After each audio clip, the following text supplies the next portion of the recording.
Rich people of Reddit, what does it feel like? What's the best and worst thing about being wealthy? I'm affluent, but not rich. My friend is rich, so I get to see a front row seat. The best thing is he can do anything he wants, whenever he wants. But interestingly, he's put limits on himself, settled down, purchases a normal sized, but very nice, house, and had kids. So he is tied down a lot more. The worst thing is that all motivation to do things must come internally. Nobody is telling him to do anything, so if he wants to accomplish something he has to provide the self-discipline. Also, he is very generous, but has a weird attitude towards money. I've seen so-called friends assume he'll just pay for something because he can afford it. He doesn't, and that cools the friendship pretty quickly. I think the reason we are so close is I've never asked him for anything financially. Yes, he'll pick up the dinner tab more often than me, but I take my turn, probably every third time, but I never expect it, and I treat him like a person, not a bank. Okay, I grew up with successful professional parents in a very rich area. I'm not rich myself by any means, but due to geographical luck I knew a lot of really rich people growing up. I knew people whose parents ranged in wealth from $350k a year to, if I told you their name you'd know how they got rich. There is no discernible difference in habits between the two. I knew someone whose family name gets thrown around when talking about really rich people, and the dude was really almost embarrassed about his wealth. I was actually good friends with him, and he'd always say that he has to worry if people like him or if they like his money. He goes out of his way to keep his financial status private. He and his family still spent a lot of money, but they just kept it really low key because they've been wealthy long enough to have to deal with the negative attention that it brings, including threats to their personal safety. Funny story. One of his parents would remark that butthole people with professional jobs have just enough money to be in butthole about it. There is also an interesting story when we studied abroad together and had to show our parents' tax returns to get the student visa. I'm pretty sure he got around that somehow. I also knew people who were incredibly wealthy and they spent a lot. Their parents or grandparents or great-grandparents owned large advertising firms or invented some random medical device that made them a crapload of money, and they conspicuously spent a lot of it, and I'm sure they were still living within their means. When it comes down to it, people handle their money differently. This thread just seems so lopsided towards the really rich people just don't spend money and are super classy about it. Sometimes it's true, sometimes it's not. Have a very good friend from way back when whose entire family has never worked, going back to before the Great Depression. We have talked at great length over the years about it. He says the best part is all your decision making is made without money being a consideration. It's a weird concept for us common folk, but a $300 5-course steak meal in NYC and his favorite $7 Chinese restaurant hold the same value for him. When we first started driving and splitting tabs in high school, he had a difficult time grasping why 4 people shouldn't split a check evenly when his part was half of it. He wasn't trying to be a jerk. It was just completely foreign to him and had to be learned way too late in life. He says the worst part is what I discussed above, a disconnected feeling with the majority of all of us. Every summer his family would go on extravagant trips all over the world, while the rest of us would hang out and play pool or video games. When he got back he felt like he was the one missing out, even though he spent the summer on a yacht visiting different South Pacific islands. He is a good guy though, and now that we are older he has found a great happy medium, working a job for fun while always being generous enough to pick up most tabs. This isn't the target answer, but it may be a little more relatable. I grew up very poor, renting out rooms in crack houses poor. When I was 18 I joined the military for an opportunity to get out, which upon completion allowed me to go to college for free. With a combination of both luck and hard work I was able to make well into the 6-figure range within my first few years of working, with almost no debt. While my salaries will never compare to the 1%, I feel rich. If I want something, I can purchase it. If I want to help out friends and family, I can. I get to have nice things and take elaborate trips. It's also easier to do things such as start businesses. I have 2 small side businesses which are run by my family and friends. Neither are making me huge money, but they support themselves and employ a few people that are close to me. Overall I think I truly appreciate what I've got because I grew up with so little. Regardless of what people say, life is much easier with money. You and I have very similar lives. The best part of coming from nothing is empathy. You have the ability to truly give from a want to help. The number one benefit of having money is not having to worry about money. Number 2 is being able to be generous towards friends, family and loved ones. Anybody who wasn't born into it daydreams about all the toys they'd buy when they have lots of money, and if you come into it fairly rapidly, incredible job straight out of university, get in on a successful startup, etc. For the first while, you'll collect those things, and it's cool, but after a while, you have all that stuff, and at best, you'd be upgrading things you already own, so the thrill of new things fades. And the final thing you'll say to yourself once you've finally made it is, hey, money really doesn't buy happiness. Dang it. Money doesn't buy happiness, but it's a heck of a lot easier to be happy when you have it. A TV show that aired recently here in the UK, John Richardson Grows Up, covered the subject of money recently, both those who have it, such as the kids of a British billionaire, and those who choose to live off-grid. The son of the billionaire wasn't coping well with it at all, as he felt he'd not earned the wealth he'd inherited, and spent his days in his room surfing Facebook. However, a lottery winner, who'd not exactly earned it either, summed it up quite well by saying money doesn't bring you happiness, but it's easier to be unhappy and rich than it is to be unhappy and poor. If you've not seen the show, then it's worth watching. My mother used to have a millionaire boyfriend. We moved into his house. Life was pretty great. Lots of vacations, free stuff, but life always finds a middle way. For normal people, on your emotional level, you can't have happiness without pain. Having a lot of money is normal. You find other things to be sad about. They broke up. I still feel the same without all the money, gifts and stuff. The feeling of wanting something, money, is stronger than actually having something, I believe.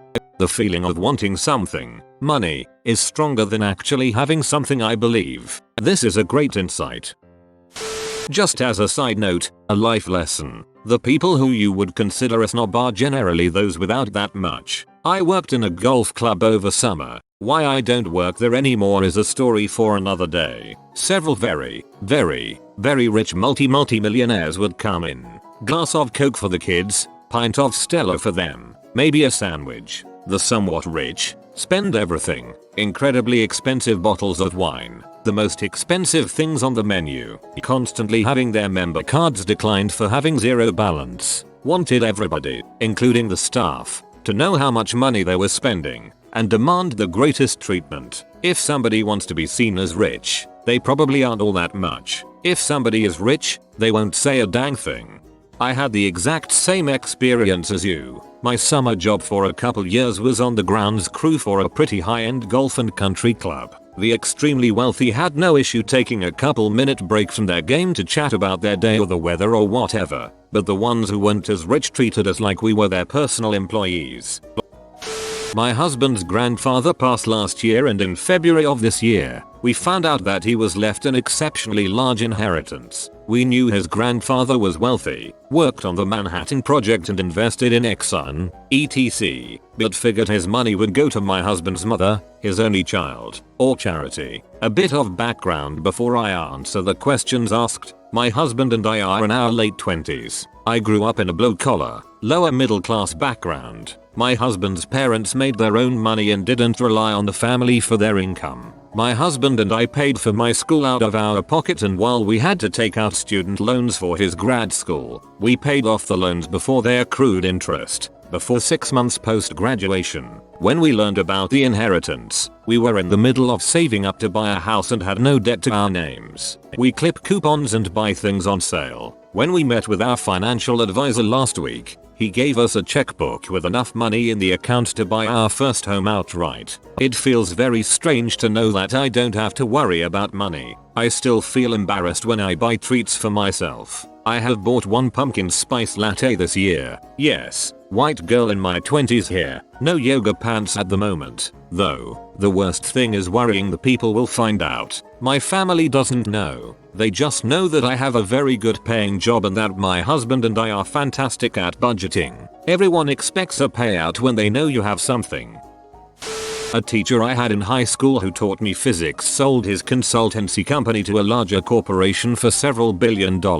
Yes, you read that, read billion with a B. He and his partner split it 50-50. After relaxing for a couple of years, he decided to go into teaching. Guy was the most laid back teacher I ever had. Almost every Friday he would bring in donuts, and since he had an engineering background, he wanted to get a lot of students interested in engineering, so he organized these engineering dinners. Man, those meals were the crap. We would all be enjoying a delicious meal while sitting around with a successful, usually highly at that, engineer who would tell us about his career. I gotta say, looking back on it, that is what really got me into engineering. Most importantly, the guy never flaunted his wealth. Sure, he drove a nice car, but he never acted like he was above you. He was also probably the most influential teacher I had in my 4 years at that school.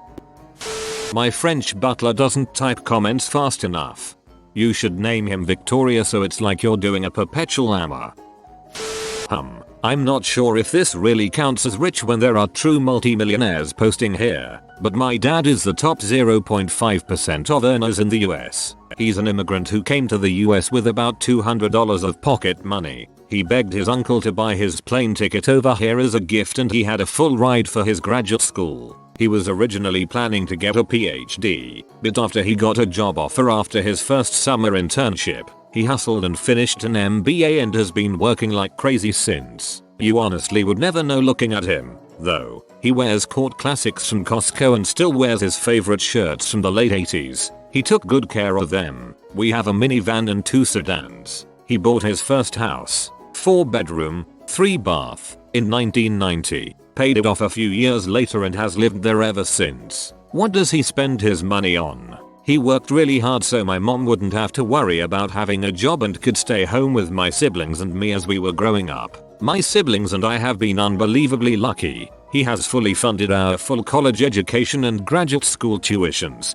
No questions asked, and refuses to take any payment back, despite our urging. He takes our whole family on really neat, unique vacations. He doesn't just go away with my mom and leave us like a lot of parents tend to do. Growing up, we never had allowances. We did chores because we had to, and we didn't want to know the consequences. We were encouraged to volunteer in high school rather than get part-time jobs. If we ever needed money for something or wanted something, we had to present valid reasons why and back up all our purchases. I think the thing that makes me admire my dad the most is that he is very generous with his money, and silently so. He donates to a lot for great causes, but doesn't make a big flash about it. If his friends or family are ever in a bind, he is the first to help them out. Whenever I see people he knows, from work to friends to family, they always mention how much he helped them financially and emotionally when they needed it most. I think my dad understands that money isn't anything unless you use it to help others. When I got my first job, he gave me 3 pieces of advice that every college graduate should take heed of. 1. Get a Roth IRA in 401k while you can, and max out your contribution to the best of your ability. Especially take advantage of any employee matching. 2. The only thing worth going into debt for is buying a house. No credit card debt. Buy your cars with cash, etc. 3. Try, for as long as you can, to keep your budget similar to when you were earning the least. Annual compensation raises, salary bumps should go to supplement retirement or savings. Resist the temptation to spend a whole lot more money once you get a raise. I had a long run of $300k plus per year, and now far less, so I have perspective from both sides. The upside is of course having nice things, fun trips, handling big expenses like kids' college, all without falling into debt. The downside is that I created a lifestyle that was expensive to keep up, and there was always stress about money. My income was not consistent, more sporadic large amounts. I worried about money as much then as I do now. All that's changed is the amounts. Till not to let people know you are rich. Politics, religion, and money are subjects best avoided in polite conversation. Good thing we Bigfoots don't have to worry about red flags at our job since we just live in the woods. #feature me.